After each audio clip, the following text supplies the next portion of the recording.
Salut les amis, c'est Kendar et on se retrouve cette semaine pour le numéro 29, le dernier numéro que j'ai en ma possession. Altaïa n'a toujours pas envoyé le colis, enfin si, je dis des bêtises, j'ai reçu un mail aujourd'hui pour me dire que le colis ça y est était parti, donc ça ne devrait plus tarder, je vais bientôt recevoir les prochains numéros, mais en attendant, il me reste que le numéro 29, avec voilà une grosse partie du châssis, ça va sans doute se mettre voilà, à l'arrière de la voiture, et quelques petites pièces et des vis. Bon bah allez, c'est parti pour le montage.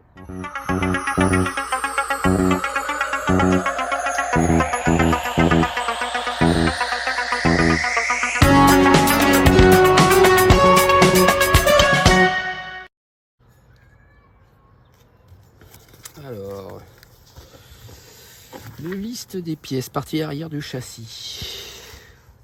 Voilà, on a la partie arrière du châssis et ça aussi c'est une partie arrière du châssis. Ok, donc récupérez l'assemblage final du numéro 28 et placez-le à l'avant du châssis. Placez la partie inférieure 1 du carter de la turbine sur la traverse de l'essieu avant en vous assurant que le joint de transmission 28 se trouve sous le châssis. Ensuite, connectez l'extrémité libre de la durite du radiateur à l'ergot du connecteur. Donc, en fait, ce que j'avais déjà fait, moi, c'est mettre la turbine là-dedans. Donc, je vais essayer de mettre ça.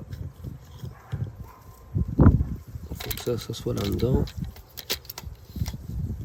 Voilà, je pense que c'est pas tout à fait bon. Ah, voilà. Bon, bah, ça m'a l'air d'être bon, hein. Vérifiez que le moteur est bien en place et retournez le châssis tout en maintenant bien solidaire les deux ensembles de pièces. Fixez le moteur à la traverse de l'essieu avant avec les deux vis EM restantes du numéro 28. Ok. Pour un coup, on récupère des anciennes vis. Donc je retourne. Voilà. Et... ah ouais, d'accord. Ici. Voilà. Il y a deux trous. C'est les deux vis EM que je vais aller tout de suite chercher. Alors, j'ai récupéré des vis EM, j'espère que c'est celle-là, parce qu'en fait, j'ai toutes les restantes vis, et j'en ai plein des EM, et j'espère que c'est toutes les mêmes. Bah, sinon, quel intérêt de les appeler EM si c'est pas les mêmes? Bon, on va dire que c'est bon. Alors, je maintiens l'ensemble. J'espère que les durites, non, ça gêne pas, ça n'a pas l'air de gêner. Ouais, c'est pas tout à fait bien centré là-dedans. Ah, oui, voilà, c'est mieux. Ah, la vis qui tourne, ça c'est un classique.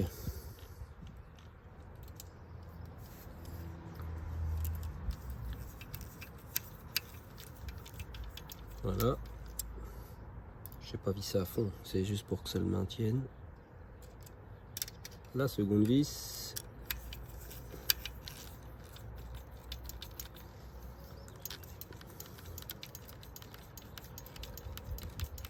Ça visse ou pas? Ah oui, ça visse. Ok, bon, allez, on continue. Ah oui, voilà, je suis arrivé au bout.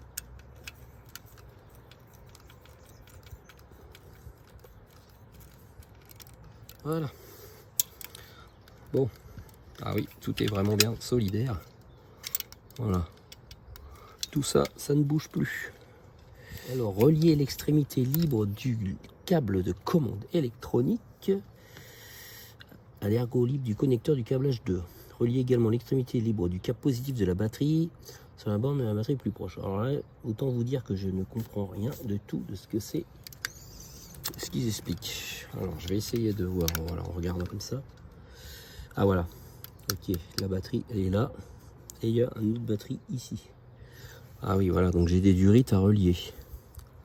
Mais il faut que vraiment que je la trouve. Alors la 28L. Relier l'extrémité libre du câble de commande électronique 28L à l'ergot du connecteur de câblage 2. Ouais, mais le 28L.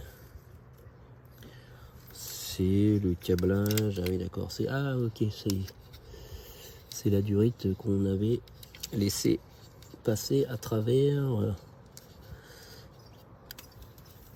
Alors, je vais essayer de la choper. Voilà. Donc cette durite là qu'on avait laissé passer, elle se met apparemment à l'ergot libre du connecteur du câblage de 15H. Oui, mais l'ergot libre du... c'est un droit. Moi, ce qui est bizarre, c'est que j'ai un tordu. Alors, je vais le mettre sur le droit. Hein. Je pense que ça doit être ça. Voilà. Ensuite, on en a un autre à connecter ici. Alors là, par contre, celui-là, cap positif de la batterie. Cap positif de la batterie plus, ouais. Alors, je regarde, ça va là. Ah oui, ok, là, il est là. Là, il est là, ok. Ouais, bon, je le vois pas trop. On va retourner. Là, j'ai une durite qui est toute seule. Est-ce que c'est ça? Non, ça c'est la batterie qui est là. Ok, donc ça va pas être ça. Ça c'est sûr. Bon, là, j'ai un câblage qui va par là. Je sais pas. C'est nul en fait leur durite là. Parce qu'en fait, on comprend rien. Là, j'en ai une qui est là. Elle va où celle-là? Ah non, elle est déjà connectée, ok.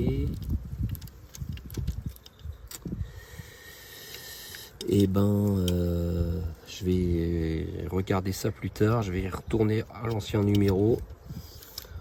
Voir si j'ai pas loupé un câble quelque part. Parce qu'en fait, j'ai retrouvé une durite. Il y a une durite qui nous ont dit de garder. Et j'ai retrouvé une autre durite en posant ça dans mon meuble. Sans doute une durite qui s'est décrochée. Donc je vérifierai où c'était branché et voilà quoi.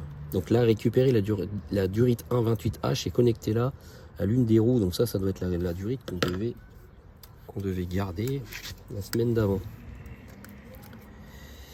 Et connecter l'autre extrémité de la bande de la batterie. Ok, à l'ergot avant. Ah ouais, d'accord, un ergot de la roue. Donc là, il y a un petit ergot ici. Voilà, on le voit là. Et ici, ça doit être relié à la batterie qui est là. Voilà, ça c'est vraiment une durite qui part de n'importe où. C'est un peu, ouais. C'est vraiment la déco là. Alors en plus, c'est vraiment pas simple de fixer ça. Je vais voilà, voir si ça y arrive là. Ah, c'est vrai que je faisais ça avec la petite pince là. Ça le faisait bien. On va retenter le coup. À chaque fois, je m'emmerde à la main, mais avec ça, ça le fait bien.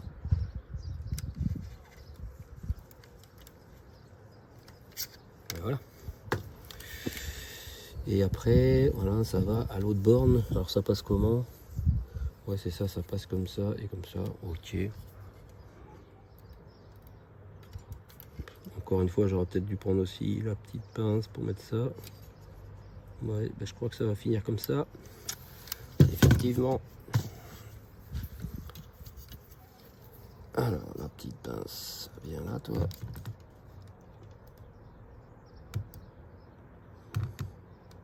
Hop.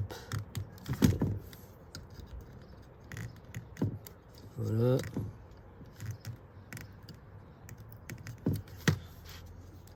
Et ça doit passer. Ouais, c'est à moitié.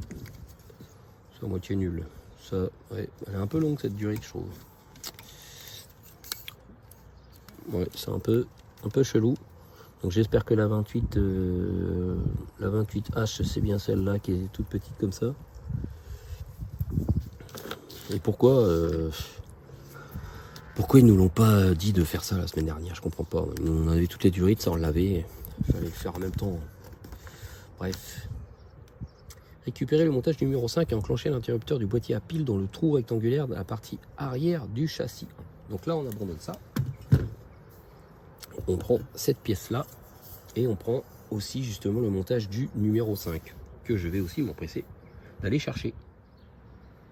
Voilà, je l'ai récupéré. Donc en fait c'est vraiment le boîtier de pile qui servait à allumer le scanner. On a eu vraiment au tout début de la collection. Alors on prend la partie arrière du châssis. Donc ça on le met à l'envers comme ceci. Et je regarde au niveau du câblage. Au niveau du câblage, ok, il n'y a rien de spécial. Ah si, ok. Voilà, on voit que l'interrupteur on-off En fin de compte, il va s'insérer ici. Et on va fixer, on le fixe pour l'instant, non, juste on le... Voilà, là il y a le on-off en fait, et voilà, il se met à l'intérieur. Donc par contre, pour savoir, là ça doit être en off, je pense. Donc ça doit être dans ce sens-là. Parce qu'en fait, il n'y a pas de spécialement de sens, quoi. Alors, je vais déjà placer ça. Voilà, sur son emplacement. Le petit boîtier qui va là. Et le petit connecteur, lui, il se met pour l'instant... Voilà, pour l'instant, on le laisse de côté. Lui, il ira là-haut. Fixer l'interrupteur du boîtier 5C au châssis avec 2 vis AM. Les vis AM, on les a eu là. Donc, on va fixer l'interrupteur avec ces 2 petites vis là. Alors, 2 petites vis AM. Allez.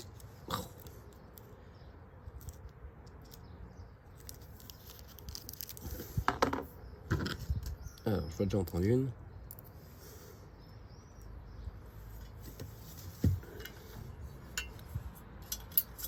Mais le bot, hop, l'interrupteur comme ça.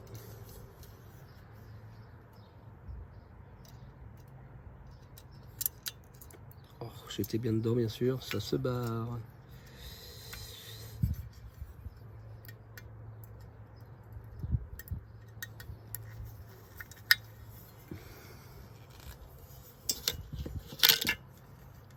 J'essaye de vous montrer, mais pourtant je suis en extérieur, mais il n'y a pas tant de lumière que ça en fait. Bon ben voilà, et on fixe la deuxième juste à côté. Voilà, ça y est, c'est fixé. Donc maintenant on voit le petit bouton on-off. Ensuite on fixe le boîtier de pile avec 4 vis AM. Une là, là, là et là. C'est parti. Voilà, ça y est, les 4 vis sont mises. Donc là le boîtier vraiment tout tient super bien. Après on retourne l'ensemble et on place sur la partie arrière de châssis, sur les 3 plus grands ergots au milieu de la partie arrière, fixer les 2 parties avec 3 vis BP depuis l'intérieur du châssis. En fait, voilà, on prend cette pièce là et on voit qu'ici il y a 3 ergots, là il y en a 3. En fait, voilà, ça se met ici. Alors est-ce qu'il faut que ça rentre dedans? Ouais, un petit peu, que ça soit un peu surélevé en fait. Ok, ça fait un truc dans ce genre là. Et on fixe le tout par l'arrière. Ici, ici et ici avec 3 vis BP. Voilà. Bon ben là on va peut-être pas voir les vis qui sont à l'intérieur, mais bon ben, je peux vous dire qu'elles y sont. Hein. Voilà. Là, le boîtier. Tout est fixé. Alors ensuite on place la languette de maintien du conduit de carburant sur les 2 ergots. Alors donc en fait la languette de maintien de la conduite de carburant, voilà, c'est cette petite pièce là qu'on a eu avec ce numéro. Et on voit ici les 2 petits ergots. Donc en fait on la met et on la fixe avec 2 vis AM. Voilà, on met ça, il n'y a pas de sens, on met ça comme ça et on met 2 vis AM dessus. Allez, c'est parti. Voilà, ça c'est fait, c'est fixé. Ensuite on place la partie arrière du châssis sous la partie centrale du châssis. Ok, aligner soigneusement les languettes et les trous correspondants des 2 pièces et fixer les 2 parties du châssis avec 5 vis GM. Donc là c'est des vis GM, elles sont un peu plus longues. Alors on prend cette partie là, elle va venir apparemment en dessous de l'autre partie. Voilà, ça commence à être lourd. Donc non, ça vient pas en dessous. À mon avis, ça vient plutôt comme ça. Oui. Ok. Donc là, on voit bien que tout s'emboîte bien. Et en fait, on a 5 vis à mettre. 1, 2, 3, 4 et 5. 5 vis GM. Allez, c'est parti pour le montage. Et voilà les amis, ça y est. C'est fixé. Alors bah autant vous dire que bah, c'est un sacré engin finalement. Voilà. Je pensais qu'elle serait longue jusque là, mais en fait non, voilà, on voit que c'est quand même une sacrée voiture. Ça va prendre de la place. Alors j'ai une étagère à installer, donc ça va me permettre au moins déjà de mesurer. Il faut au moins que ça fasse un peu plus que les roues pour pas qu'elles tombent, quoi. Bon bah ça y est, ça commence enfin à prendre forme. Donc cette photo montre l'ensemble du châssis et le boîtier à pile installé. Et voilà, c'est tout pour cette semaine. Et du coup, bah forcément, je n'ai pas le numéro 30 à vous montrer. Je n'ai toujours rien reçu. Donc j'espère que ce numéro vous a plu et on se retrouve très vite pour le unboxing et la suite des numéros et les montages. Allez, salut, salut!